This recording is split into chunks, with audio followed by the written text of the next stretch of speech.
Dinky little guy. These are still pretty new. But this guy, how thin that is. Pretty thin.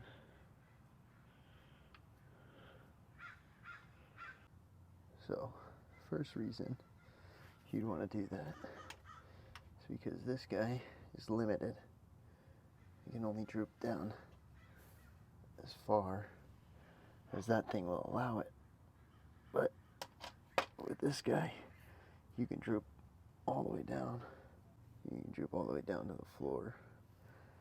And then your limit will be at this point up here to where this binds into that area up there. So you can get some more droop depending on the suspension you have.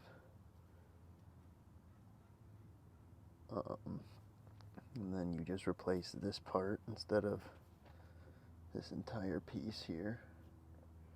Like you would double shear is that lower piece. So that piece is welded on to create a little pocket for your Heim joint to sit in. And I need to get the proper bolt length. That's why I got some stacked washers up there, but it gets the job done. But yeah, so when people say double shear, it's that welded on tab at the bottom.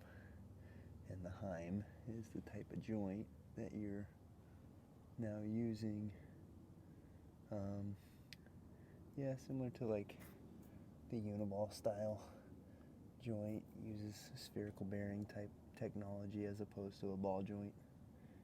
I think it tends to work better and be a little bit stronger, but other people will say otherwise.